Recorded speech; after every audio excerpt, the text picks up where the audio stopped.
I finally made explicit in one video precisely what my relationship with Ken Browning was. Well, not precisely, because at times he was a friend. Abusive relationships were all I was used to. It's such a cliche, but it's actually the truth. I grieved when he died, and I grieved very, very, very much when my mother died and was murdered by my father.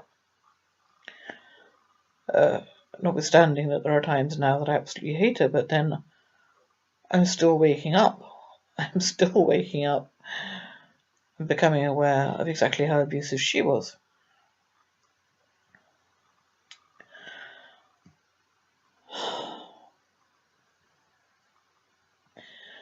One of the things that was so confusing was that Ken Browning's wife, he still had one, made a point of telling my parents exactly what went on at Pagham.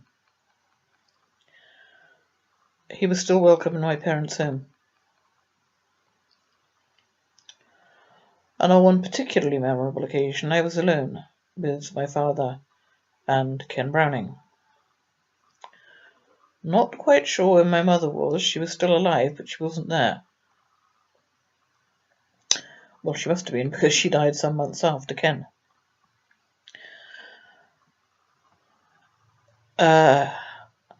I'm not exactly easily embarrassed, and on some of my videos, particularly recently, I've used some very strong language. But in those days, there was one word in particular I couldn't stand, and they used it all the time. I was there. And I didn't walk out.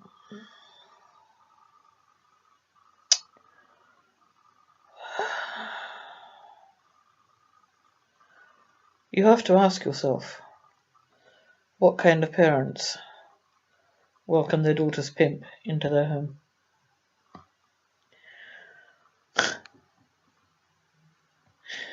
Also, it transpires that my brother did not know that my husband was a violent man. My parents did. I'd been married, I think it was 5 weeks and 2 days, and it was the 29th of June, 1980. My parents picked me up from hospital where I'd spent the night. After the first time, my husband beat the crap out of me. I still have various proofs of that, such as, well, hospital records that I have photocopied and kept. And I have flashed them up somewhere. I might do it again, I don't know. But the whole family thing, that I deserve everything I get somehow, is still alive and kicking. Because when I finally, in the last few months, enlightened my brother as to my husband's violence, not to mention the fact that he wouldn't lift a finger to work, if we got evicted from our flat, it didn't matter to him, because he could run back to his mother's house, and frequently did. He didn't need to work. Somebody would always support him, either me or his mother. So he didn't. He worked for the first 2 months of our marriage in a job he gave up because he didn't like it, and then he worked at Schiphol Airport for 6 months in a job provided for him by Edmund Husser, the man who wanted to make me his little wife.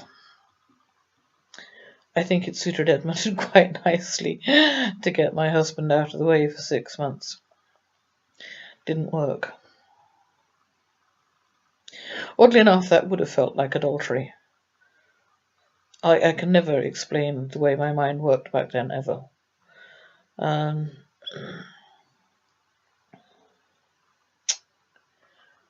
also, there is the fact that he was half a century older than me.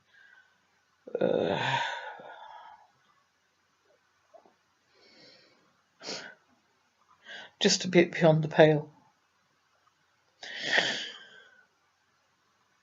My husband and my brother not knowing that he was violent. I must find the messages again, although I think he's making attempts to delete them.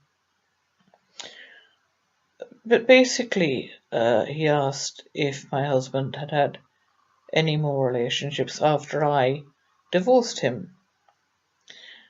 Ken Browning's divorce became final on the 19th of August 1983. His wife died of cancer 4 years later. Oddly enough, my divorce became final on the 19th of August 1985, but I was the petitioner. In the case of Ken Browning, his wife was the petitioner, and with a good deal of irony cited me as co-respondent, notwithstanding that Ken Browning told me he'd been unfaithful to his wife from 8 months into their marriage onwards, and at the time of their divorce they'd been married for 30 years. Anyway, all this sordid what have you aside,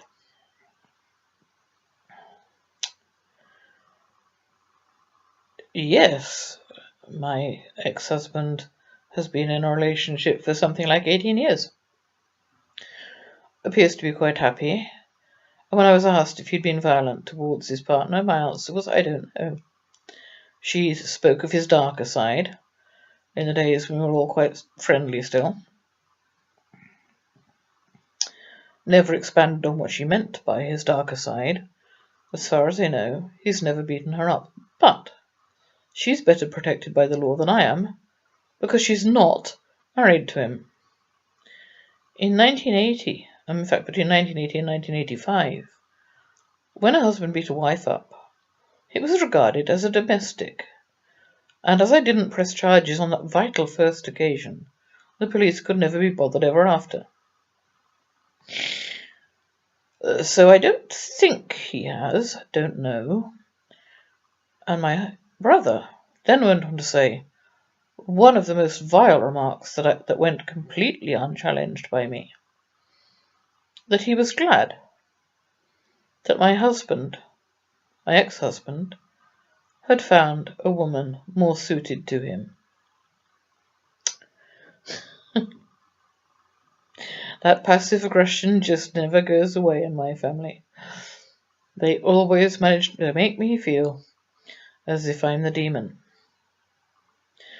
Well, I know what sins I've committed. And I know I made a long video the other night about things I've done that I do not consider sins and never will consider sins. No one was hurt by what I did. How is that a sin? Consenting adults. I do know what my actual sins are,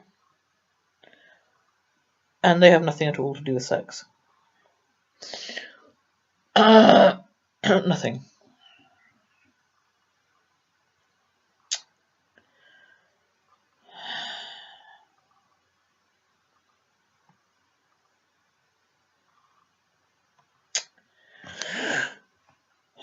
Ken Browning, my husband,